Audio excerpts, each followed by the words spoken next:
Welcome, everybody, and we are back with a brand new edition of Virtue and Vice, brand of wrestling here on thebigbitobrand.com. And I am Virtue, being joined by my remarkable co-host, Robbie Vice. What's up, man? I'm feeling pretty good. I'm feeling actually quite remarkable. More remarkable than things I'm seeing coming out of All Elite Wrestling right now, but I'm sure we could jump into that. So, Virtue, what is our topic today, and where are we going to start? All right. Well, we're going to talk about AEW, right? And I'll probably make the little thumbnail of, some dude with his hand in his pockets. Okay. So we know we got Chris Jericho, right? Good household name. They got Moxley. They got Omega, Cody. Yep. Okay. And the Young Bucks. But I mean, where's the stars? Right? There's stars. But an indie fan or an AEW fan would say well, we have Orange Cassidy. Oh God. We have MJF. Now MJF, I'm going to give the benefit of the doubt. He's good with his game, but I want to see him. I want to see him grow. I want to see it, right? I don't want to just hear about what he did in the Indies. Orange Cassidy is a guy, puts his hands in his pocket, goes out. He almost does the Napoleon Dynamite from the movie, the way Napoleon started his dancing. Yeah. And that's how he wrestles his matches, and he gets rocked to sleep, sucks his thumb. Then when the ref goes to count 3, they tell everybody to be quiet. And then he rolls over like you would roll over in bed. That's the type of wrestling that this Orange Cassidy does. He does like light hit. Like, first of all, it's a seriously cringe gimmick, right? When you're supposed to look like you kill people, right? That's what most wrestling is today. You kill people. I mean, even Joey Ryan's penis kills people, right? It does, so, right. I think you have some hot takes on this Orange Cassidy character. And why are they, going for people like what difference is he going to make? I don't buy into this. This is worse than Santino Marella comedy. So have at it, and then I'll chime in after you. You know, now that you say that, and I disliked Santino a lot, immensely, did not enjoy that at all. And this is, I would take 3 hours of Santino over 20 minutes of Orange Cassidy. So I feel sometimes that Cody and the Young Bucks are giving their friends from the Indies contracts and giving them paydays with someone else's money, and I really don't understand the reason behind it. Orange Cassidy, when he came into the Battle Royal, I thought was a low point when he started doing those stupid kicks on Tommy Dreamer. His entire gimmick, like you said, is absolutely cringe. He's not a serious competitor, and I could see them adding him maybe down the road once they've established, but you're trying to build a brand that's supposed to be more sport-oriented, and you want to be more wrestling, and then you're going to add the most, I don't even want to say he's sports entertainment, but you just add this gimmick, stupid clown from the Indies, and I know a lot of people are going to be very upset I say these things, because if you say anything bad about All Elite Wrestling, no matter how much you and I praise this new brand, saying Orange Cassidy is trash, which he is going to get us a lot of heat. So I said Joey Janela's trash. I ain't afraid of it. Now, there are a few bright spots. Like, I like Darby Allin. I mean, there's some people I'm going to give the benefit of the doubt. But, I mean, dude, come on. This gimmick. I mean, see, how are you, it's going to be a joke. At some point, are they going to have to make him be serious? Like, you know what I mean? Who's he going to go against? The guy that puts baby oil all over him and you he puts you in a bear hug and then you wiggle out. Was Joey Janela the guy that put the cigarette on his head? Yeah, he's an indie darling. He's like an average body backyard looking wrestler. That was trained, and this will probably give me some heat in the Cleveland area here. But I mean, I don't know what the big deal is with Joey Janela. But again, indie fans beg to differ. Right. So, but yeah, I mean, Orange Cassidy, dude, he got put to sleep in a match by getting rocked like a baby. You know what I mean? And then he does that's his knife edge shot. I can't believe somebody is doing this in actual promotion that's going to be on TNT. Is he making 6 figures to do this? I don't know. See, that's the thing. What are these wrestlers getting paid? I can't imagine all these characters getting 6 figures or more. I wouldn't hire this guy for my niece's birthday party. I can't imagine that Tony Khan I wouldn't let him pay me to be on the show. For sure. Yeah, it's bad. Okay, so if they think they're trying to change it up, because like you said, we want to be more to the wrestling fan, sports oriented. Wins matter. Losses matter for the bad. And then they're going to have guys on the shows with no legs, 2 no legs, right? Zach Gowen at least had a leg he could hobble on. That's right. Right? But I mean, he only had so much time, right? They beat the crap out of him for a year, and he was done back in the Indies. Yeah. But you got so many cringe characters that are trying to get their gimmicks over. I don't blame Joey Ryan for not wanting to bring his brand onto this TV because I think he knows his stuff belongs in the bar. He knows it. If he wanted to quit all that and be a wrestler, he would have signed with WWE or AEW, who both gave him contracts. But he loves the bar scene. He must be frugal with his money. He likes getting his dick touched by men and women. So that's more power to him. At least he knows. But I don't want to see his matches, but yeah, he knows where he makes his money. But Orange Cassidy, it's bad. I want to invest in Chris Jericho, becoming the first AEW World Champion, beating Hangman Page, and I think I will, and I'll be pissed. And I want your take on this. I'll be pissed if they go with the babyface here. But I don't want the Orange Cassidys in the middle of the show while I'm waiting. How does that bring in casual fans? Without casual fans, this new promotion is not going to get off. All right, they're not going to get over with these casual fans. If someone for the first time is turning into AEW and their first exposure is Joey Janela versus Orange Cassidy, do you think for a second they're going to sit around and finish that match, order these $50 pay-per-views, and buy a $45 T-shirt? But the marks know, we could get Joey Janela one day versus MJF. We can, they're all putting the possibilities together with all their little indie darlings. Yeah. But meanwhile, casuals are like, and that's why Chris Jericho's in the main event. People know him. Chris Jericho, this promotion doesn't exist. Cody's not doing the Jeff Jarrett approach, so I like how he's not putting himself right in that title picture. Good for him. Yep. You do have a nice hot feud with Moxley versus Omega, so they're doing that stuff right. But let's talk Jericho. Mm-hmm. There are people that have argued with me saying, you got to you're your own company. You're trying to be separate from WWE. You can't go with a WWE guy. You need to make Hangman Page your first champion at the expense of Jericho so you can push your new guy. What good is it going to do if they do the payoff that early? Yeah, exactly. And all out for their TV coming up and their babyface champion that they might want to push to be one of the faces of the company already gets it. So you tell me, what would you do with Jericho needs to win. Jericho needs to win in some underhanded fashion, and we need to have a few months, if not more, of Hangman Page chasing Jericho to win the title, because I don't know how many times we have to say it. What makes money? The chase. Okay? Kofi Kingston was chasing the title, and people like that. Daniel Bryan was chasing the title. People like that. Sting was chasing Hogan for a year. People like that.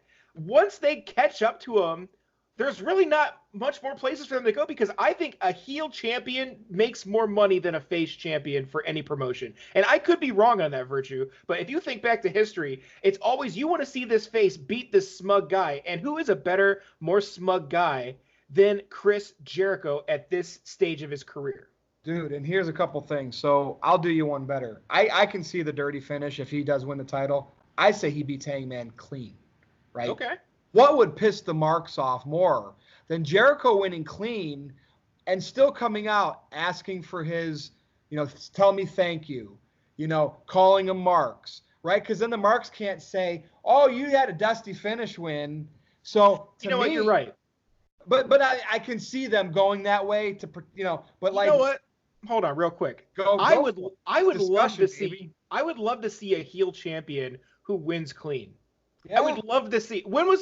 Have we ever had a heel champion in the last 10 years that's been wins clean and is just a huge jerk?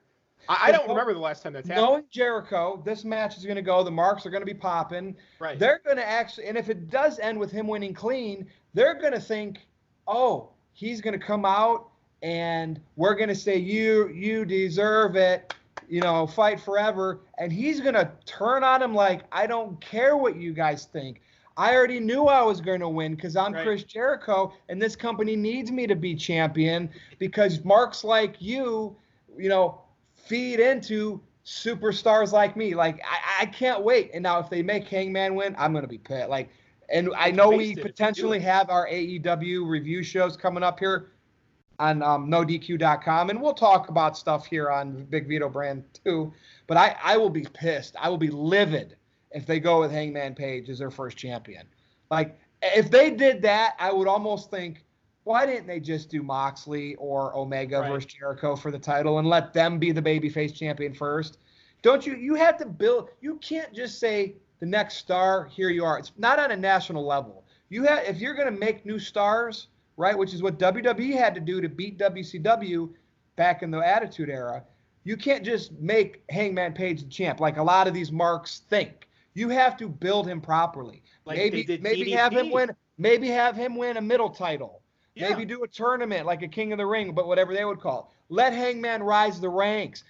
Tito Wrestling, one of my arch rivals, him and I always disagree, but we agree on certain things that we just know we can't disagree on, and it's the way they push wrestlers like the old school day. Remember when the Intercontinental Champion and the U.S. Champion were the top guys for the big world titles? Yeah, you had to go through that. You had to become a TV champion, then a mid card, and then you go to the heavyweight title, and that's where you go. I mean, I think one of the best handled pushes was WCW Diamond Dallas Page, because that guy got over organically. He was a huge fan favorite, and he started building wins over time, and he started chasing Macho Man, he started chasing Hogan, he started chasing all these guys, and when he finally got it, it wasn't right away, because WCW, for some reason, during that golden age of like 2 years of WCW, they had this perfect formula of long, slow burn feuds that people needed. They didn't want to see it. They needed to see it. I remember being a kid and watching scrambled pay-per-views so I could listen to the pay-per-view going on because I had to know what was happening, and my parents wouldn't let me spend $40 a month on pay-per-view.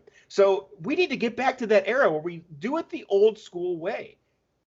And they got Orange Cassidy. Maybe he'll be the guy they push up the old school. He could work a camera. I mean, that would be as far as I would go. Let him go serve peanuts with Joey Janela somewhere in the back, and yeah.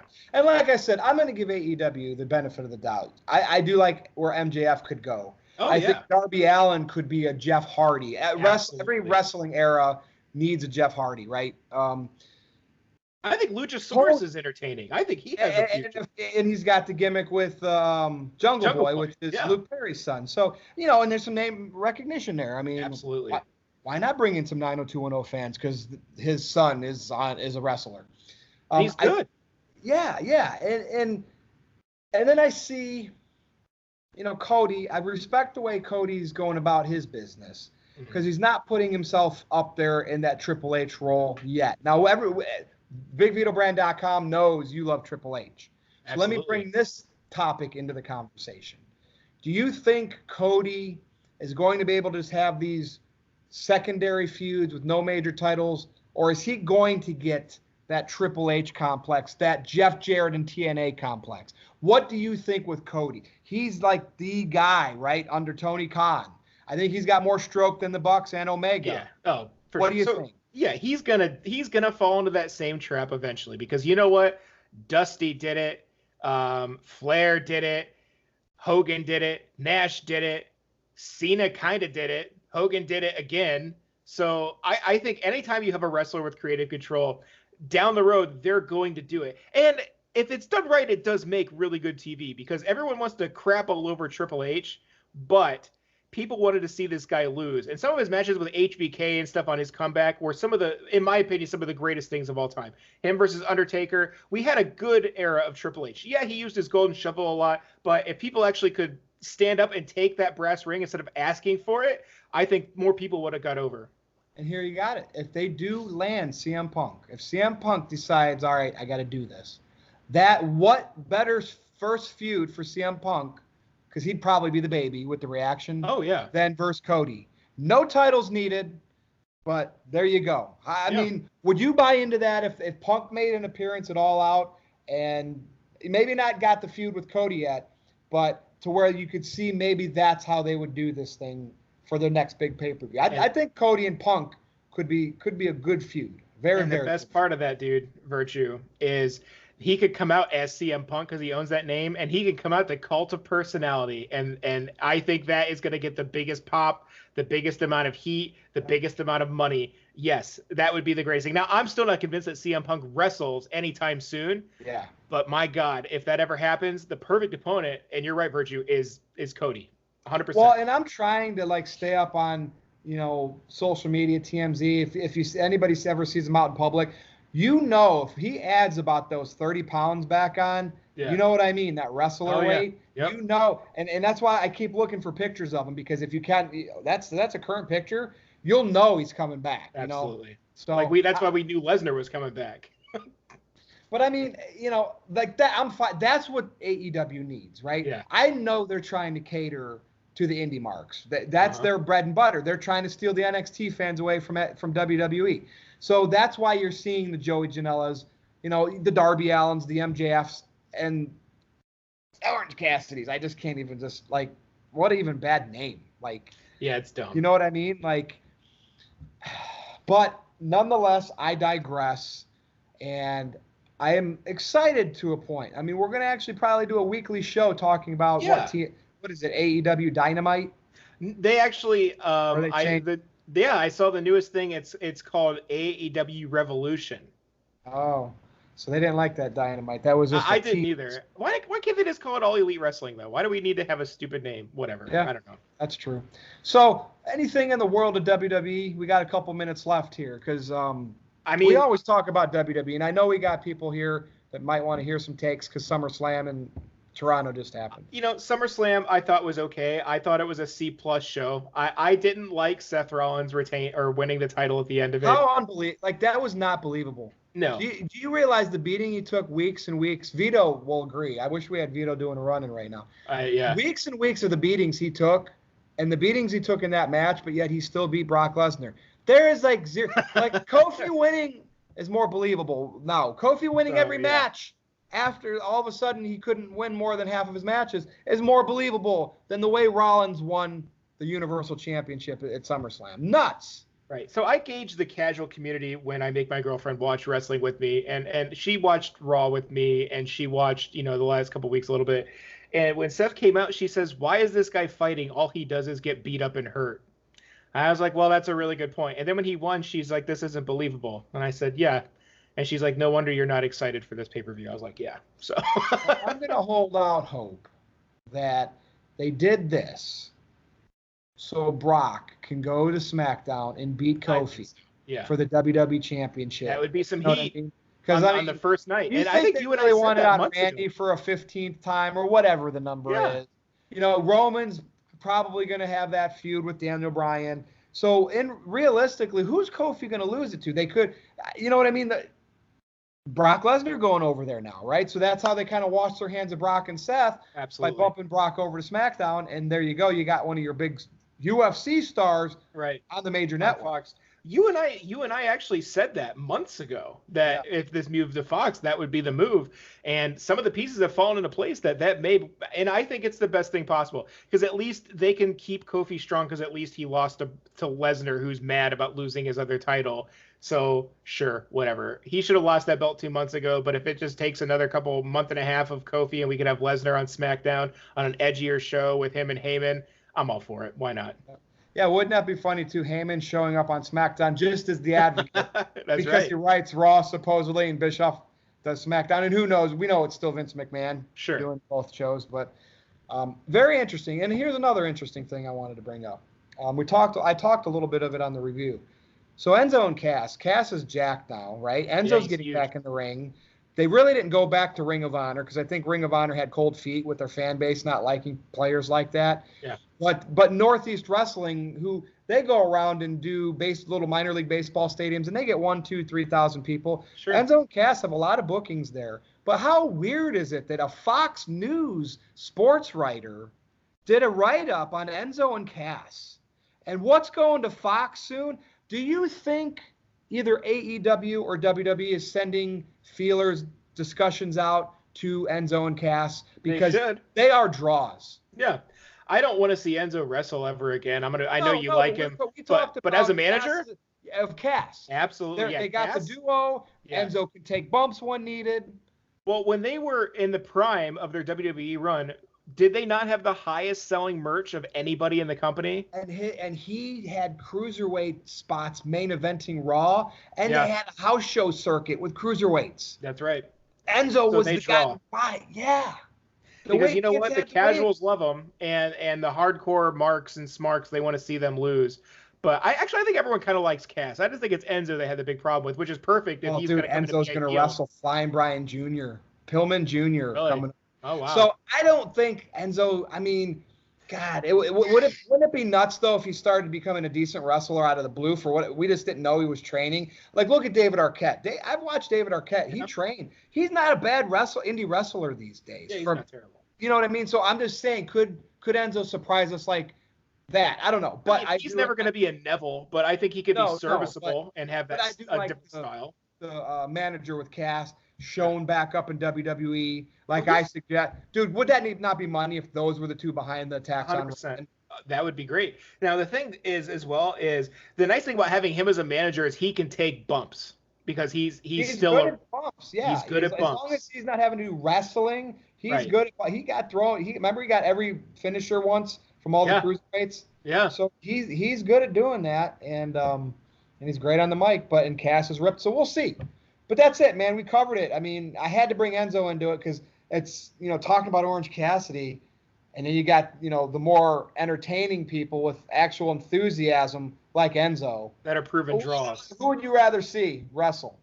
Enzo or Orange Cassidy? I know I'm putting you on the spot. I would watch Enzo all day, every day, because at least he cares. He may not be the best, but at least he tries, and at least he cares. So with that said, man, take it home. Do your plug. Awesome. You guys can follow me on Twitter at NoDQVice. You can find me on the No DQ Review. So look for those every week. And Virtue, there is a few other places besides the big Vito brand and besides No DQ. I know Andre Corbeil, we have something going on with that. But if they want to see both of us in action, Virtue, where do you recommend they go? Well, I think because Andre's got his YouTube channel back, he's got like 12,000 subscribers. I think you and I, maybe next week, we'll do like our little 15-minute shows for him again. Sure. Yeah. I'm still trying to get on a show with him, by the way. So, yeah, WrestlingWithWrestling.com over on Andre Corbeil's YouTube page. Obviously, Robbie Vice and Virtue are now two of the main cogs on the No DQ Review over on NoDQ.com. I have a new Virtue's Rage column up over on the site. Great column, by the way. That I just wrote about my whole weekend in Toronto. So go check that out. It also has some review videos we did for NXT and SummerSlam, not with Aaron Rick, but with me. With the NXT team over there. So go check all that out. But most importantly, Robbie Vice and Virtue right here every week on Virtue and Vice Brand of Wrestling on the BigVitoBrand.com. You can follow me on Twitter at NoDQ_Virtue. You can go to my Facebook, NoDQ.com/Virtue with a small V. So that's it for the remarkable Robbie Vice. I am Virtue. Thanks for watching.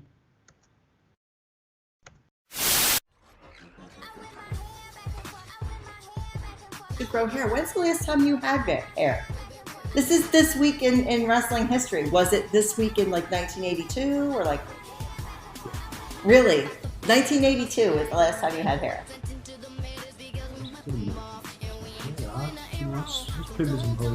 What was your go-to hairstyle? Travolta pushback style. Oh, so you had like the pompadour pushback kind of deal? You've seen the pictures, don't you remember? Well, no, you told me you had other hair. You told me you had like bleach blonde mohawk, and didn't you have a perm? I was later on in my adult. You had a perm? Vito had a perm.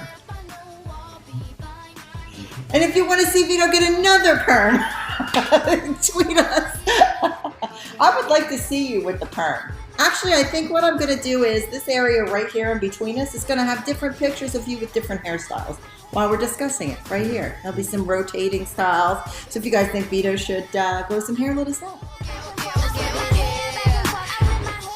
If you don't want to miss all the action, check us out on twitch.tv/thebigvitobrand. I'ma get more shine in a little bit soon as I hit the stage. Applause, I'm hearing it. Whether it's black stars, black hearts, I'm feeling it. Fucking none of them would be like I